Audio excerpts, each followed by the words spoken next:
And అలాగే మెయిన్‌గా ప్రెగ్నెన్సీగా ఉన్న అమ్మాయిలని చూసుకుంటే, హ్మ్. అప్పట్లో ఏంటంటే నార్మల్ డెలివరీస్ అయ్యేవి. కానీ హ్మ్. ఇప్పుడేంటంటే ప్రతి ఒక్కరు కూడా సిజేరియన్ డెలివరీసే అవుతున్నాయి. దానికి కారణం ఏంటంటారు?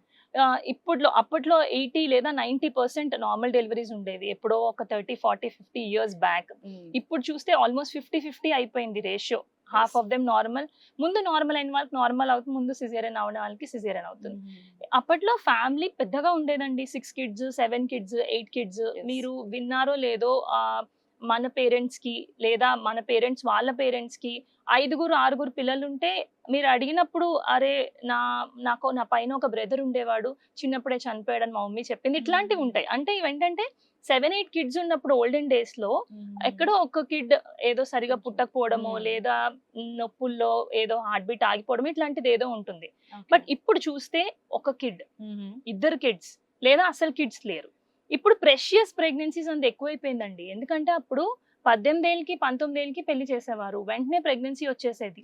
చిన్న హుహు. వయసులో ప్రెగ్నెన్సీ వచ్చేసేది. బ్యాక్ టు బ్యాక్ అన్నీ నార్మల్ డెలివరీస్ అయ్యేవి. ఓకే.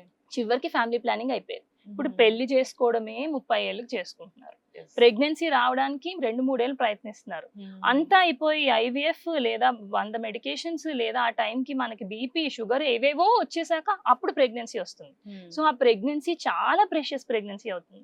మీకెంత ప్రెషియస్ మిమ్మల్ని ట్రీట్ చేస్తున్న డాక్టర్‌కి కూడా అంతే ప్రెషియస్ అవుతుంది. అవును. అప్పటి రోజుల్లో డెలివరీ టైమ్‌లో హార్ట్ బీట్‌ని స్టెతస్కోప్‌తో చెక్ చేసి మీ బేబీ హార్ట్ బీట్ బావుంది, బాలేదు. ఇట్లా మానిటర్ చేసి పెయిన్స్‌లో డెలివరీ అయ్యేది. యెస్. ఇప్పుడు బేబీ హార్ట్ బీట్‌కి ఒక పట్టి ఉంటది. హ్మ్. అది హాఫ్ అన్ అవర్ నడుస్తుంది. దాంట్లో హార్ట్ బీట్ చిన్నగా ఫాల్ అయినా కూడా అరే! ఇదెందుకు ఫాల్ అయింది అనేది మనం ఇంకా డీప్‌గా స్టడీ చేస్తాం.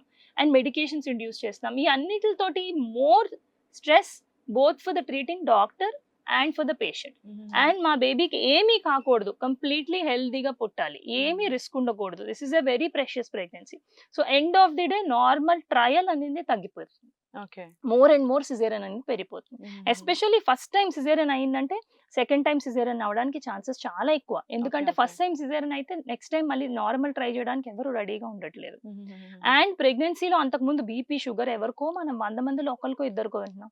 ఇప్పుడు ప్రెగ్నెన్సీలో 10 మందిలో ఇద్దరికి బీపీ ఉంటుంది. అవును. 10 మందిలో ముగ్గురికి షుగర్ ఉంటుంది. 10 మందిలో ముగ్గురు వెయిట్ ఎక్కువ ఉంటున్నారు. అధిక బరువు ఉంటున్నారు ప్రెగ్నెన్సీలో. హ్మ్. చాలా మంది ఆల్‌మోస్ట్ 5% to 10% ప్రెగ్నెన్సీస్ నేచురల్‌గా వచ్చిన ప్రెగ్నెన్సీస్ కాదు. అవును. అన్ని ట్రీట్‌మెంట్ ద్వారా వచ్చిన ప్రెగ్నెన్సీస్. హుహుహుహు. ఏజ్ 35 పైన అప్పట్లో ఒక బేబీ 18కి స్టార్ట్ చేస్తే 35కి ఎండ్ చేసేవారు. యెస్. 10 పిల్లలు పుట్టేవారు ఈ మధ్యలో. ఇప్పుడు 35కి ఫస్ట్ బేబీ వస్తుంది. సో, హుహుహుహు. ఇవన్నీ కూడా రిస్క్ ఫ్యాక్టర్సే. ఓకే. దీనివల్ల ఎక్కువ ట్రై అనింది పేషెంట్ చేయలేకపోతున్నారు. వాళ్ళ స్ట్రెస్‌కి ఎక్కువ ట్రై అనింది గైనకాలజిస్ట్ కూడా చేయలేకపోతున్నారు. Okay. Okay. So, as a result of which normal deliveries, caesareans almost equal రేషియోకొచ్చేసినాయి. అవును. యెస్. 50, 50 ముందు నార్మల్ అయిందంటే, ఈసారి నార్మల్‌కి ఛాన్సెస్ చాలా ఎక్కువుంటాయి. బట్ హుహుహు. ఫస్ట్ టైమ్ సిజేరియన్ అవ్వకుండా నార్మల్ అవ్వడానికి ఒక గైనకాలజిస్ట్ చాలా పేషెన్స్‌తో ఉండాలి. హుహుహుహు. పేషెంట్ చాలా పేషెన్స్‌తో ఉండాలి. పేషెంట్‌తో ఉన్న అటెండర్ చాలా పేషెంట్‌గా ఉండాలి. ఓకే. వాళ్ళ ఫ్యామిలీ ఉండాలి. ఫర్ ఎగ్జాంపుల్ ఒకళ్ళు డెలివర్ అవుతున్నారు. ఎంతో కష్టపడి ఆమె పెయిన్స్ భరించి, భరించి వెయిట్ జేస్తుంది పెయిన్స్ కోసం. హుహుహు. మధ్యలో హార్ట్ బీట్ ఫాలో అవుతుంది. అయినా కూడా మేము మానిటర్ చేస్తున్నాం. సడెన్‌లీ మదర్ ఒస్తారు. మా అమ్మాయి తీసుకోలేదమ్మా. ప్లీజ్ సిజేరియన్ చేసేయండి. ఓకే. కొంతసేపయ్యాక హస్బెండ్ ఒస్తారు. హ్మ్. కాదండి. అట్లా కాదు. అట్లా ఈ మధ్య ఎక్కువైపోయింది. అండ్ మెయిన్‌గా చాలా మంది కూడా ఈ టైంలో ఈ రోజు పుట్టాలి అనే వాళ్ళు కూడా ముహూర్తం ఆ! సిజేరియన్స్. 10 అది. మందిలో ఇద్దరు, ముగ్గురు అడుగుతారు. అవును. సిజేరియన్‌కొచ్చిన వాళ్ళందరూ ముహూర్తం. కొంతమంది మిడ్‌నైట్ ముహూర్తాలు కూడా అడుగుతారు. ఓకే. అవును. మనకేంటంటే డే టైమ్ సర్జరీ చేసినప్పుడు ఏమైనా రిస్క్ ఫ్యాక్టర్స్ ఉన్నాయనుకోండి, బరువెక్కువున్నారు, వీళ్ళకి హ్మ్. రక్తం తక్కువుంది అంటే, ఏదైనా ప్రాబ్లమ్ ఉంటే డే టైమ్ మనకి హెల్ప్‌కి పక్కనున్న వాళ్ళు ఎవరో ఒకళ్ళు అనేది రాగలుగుతారు. హ్మ్. కానీ చాలా మంది నైట్ టైమ్ ముహూర్తమ్స్ కూడా అడుగుతారు.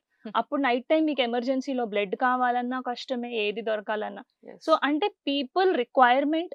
People demands the way they look at pregnancy అన్న దాని గురించి గాని, బేబీ అన్నీ మారిపోయినాయి. హుహుహుహు. ఎవ్రీథింగ్ అవును. Should be picture perfect. అంటే మా బేబీ బొడ్డు కూడా మా హస్బెండే కట్ చేయాలి ఫస్ట్ ఇట్లా అన్నీ కూడా సెంటిమెంట్స్. చాలా హ్మ్. బర్త్ ప్లానింగ్ అనేది చాలా అయిపోయింది. సో, అవును. అందుకని ఎండ్ ఆఫ్ ది డే ఏంటంటే సిజేరియన్ రేట్స్ చాలా పెరిగిపోయినాయి. పెరిగిపోయాయి. కానీ ఇప్పటికి కూడా నార్మల్ అనేది ట్రై చేస్తున్నాం. ఫస్ట్ ప్రెగ్నెన్సీ ఎప్పుడు కూడా మాక్సిమం ట్రై అనేది ఫస్ట్ ప్రెగ్నెన్సీలో ట్రై చేయాలండి. మాక్సిమం మనం ఫస్ట్ ప్రెగ్నెన్సీ నార్మల్ చేయగలిగితే హుహుహు. నెక్స్ట్ ప్రెగ్నెన్సీస్ 90% నార్మల్ అయిపోతాయి. అవును. ఫస్ట్ ఎప్పుడైతే సిజేరియన్ అయ్యిందో సెకండ్ నార్మల్ ట్రై చేయాలంటే చాలా మోటివేటెడ్ ఉండాలి. పేషెంట్ మోటివేటెడ్ ఉండాలి, డాక్టర్ మోటివేటెడ్ ఉండాలి. ఏదైతే మినిమల్ రిస్క్స్ అవ్వచ్చో వాటిలన్నిటికి ప్రిపేర్డ్గా ముందుకెళ్లాల్సి ఉంటుంది.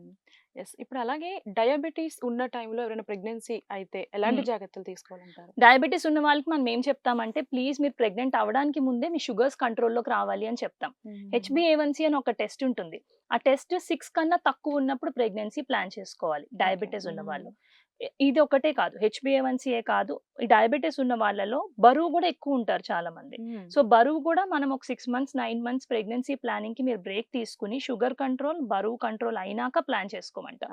ఎందుకంటే వీళ్ళల్లో ప్రెగ్నెన్సీలో ఏం రిస్క్స్ రావచ్చు, బీపీ కూడా రావచ్చు వీళ్ళకి. బేబీ ఎర్లీ ప్రెగ్నెన్సీస్ లోనే మిస్క్యారేజ్ అయిపోవచ్చు. 5th మంత్ లో స్కాన్ లో బేబీలో కొన్ని అవయవ లోపాలు రావచ్చు అన్కంట్రోల్ డయాబెటీస్ ఉంటే. బేబీ గ్రోత్ టూ బిగ్ అయిపోవచ్చు, పెద్దగా పుట్టొచ్చు బేబీ. బేబీ గ్రోత్ చిన్నగా అవ్వచ్చు, బేబీ చుట్టూ ఉమ్నీరు ఎక్కువ ఉండొచ్చు, ప్రీటర్మ్ డెలివరీ అయిపోవచ్చు, డెలివరీ అయ్యాక బ్లీడింగ్ ఎక్కువ అవ్వచ్చు. బేబీ డెలివరీ టైంలో కూడా షోల్డర్స్ ఆగిపోయి డెలివరీ కష్టమయ్యి ఇన్స్ట్రుమెంట్ అంటే ఫోర్సెప్స్ అది వేయాల్సిన అవసరం. బేబీ అంతా పుట్టాక కుట్లు అనింది పస్ రావడం, ఇన్ఫెక్షన్ రావడం, ఇవన్నీ కూడా డయాబెటీస్ ఉన్న వాళ్ళకి చాలా ఎక్కువ రిస్క్ ఉంటాయి. So only one important suggestion చెప్పాలంటే, very good sugar control. Second is before planning pregnancy itself మంచిగా వెయిట్ మెయింటైన్ చేసుకుని ఎక్కువ బరువు లేకుండా కొద్దిగా బరువు తగ్గి ప్రెగ్నెన్సీ ప్లాన్ చేసుకుంటే డయాబెటీస్ ఉన్న వాళ్ళకి కూడా outcomes similar to non diabetic patients, అంటే అసలు షుగర్ లేని వాళ్ళకు ఉన్న అవుట్కమ్స్ లాగా ఉంటాయి. అలాగే త్రూ అవుట్ ప్రెగ్నెన్సీ రెగ్యులర్ గా చెకప్స్ చేసుకోవాలి. ప్రెగ్నెన్సీలో కూడా షుగర్ కంట్రోల్ అనేది డెఫినెట్ గా చూసుకోవాలి. ఇన్సులిన్ వాడితే ప్రెగ్నెన్సీలో బేబీకి ప్రాబ్లమ్స్ వస్తాయంట అని ఒక పెద్ద మిత్ నడుస్తూ ఉంటది. వచ్చిన పేషెంట్స్ అందరు అడుగుతారు, మేడం మాకు ఇన్సులిన్ మాత్రం పెట్టద్దు, మేము కష్టపడి డైట్ చేస్తాం. మీరు కష్టపడద్దండి, మీ డైట్ కన్నా మాకు ఇన్సులిన్ ఇంపార్టెంట్. ఎందుకంటే షుగర్ కంట్రోల్ అవుతుంది. బెస్ట్ ఆప్షన్ అండి. చాలా కష్టపడతారు నిజంగా. ఇట్ ఈస్ డిఫికల్ట్ ప్రెగ్నెన్సీలో అంత కష్టపడ్డాం. 2 వీక్స్ కష్టపడండి, అవ్వలేదు అనుకో ఇన్సులిన్ తీసేసుకోండి. Insulin 100% safe. ఇన్సులిన్ తీసుకుంటే షుగర్స్ మంచిగా కంట్రోల్ వస్తాయి, మీ బేబీకి ఎటువంటి లోపాలు రావు.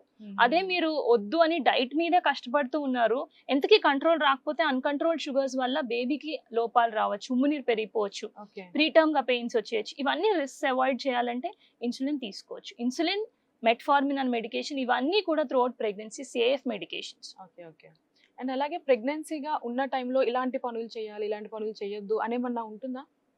చాలా మంది అనుకుంటారు ప్రెగ్నెన్సీ అంటే ఎక్కువసేపు బెడ్ మీద ఉండాలని.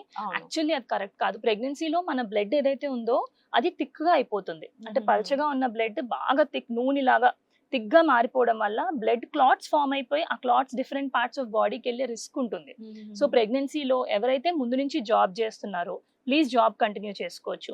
ఎవరైతే ముందు నుంచి చిన్న చిన్న యాక్టివిటీస్ చేసుకుంటూ లేదా వర్కౌట్ అది చేస్తున్నారు, వాకింగ్ చేస్తున్నారు, వాళ్ళందరూ కూడా అన్ని సేమ్ కంటిన్యూ చేసుకోవచ్చు. అంటే ఇన్ని మంత్స్ వరకు అని ఏమన్నా ఉందా? అన్ని త్రూ అవుట్ ప్రెగ్నెన్సీ డెలివరీ వరకు అన్ని చేసుకోవచ్చు. ఏమి ముందు చేస్తున్నామో అన్ని. కానీ హై రిస్క్ ప్రెగ్నెన్సీస్ అంటారు చూడండి, 38 పైన పడిన ఆడవాళ్ళు, బీపీ షుగర్ ఉన్న వాళ్ళు, లేదంటే వాళ్ళకి కార్డియాక్ ప్రాబ్లమ్స్, హార్ట్ ప్రాబ్లం ఉండి ప్రెగ్నెన్సీ వచ్చిన వాళ్ళు, కాళ్ళల్లో బ్లడ్ క్లాట్స్ హిస్టరీ ఉన్న వాళ్ళు, high risk pregnancies, placenta previa అంటారంటే బేబీకి మదర్ కి మధ్యలో కనెక్షన్ ని మాయ అంటాం మనం.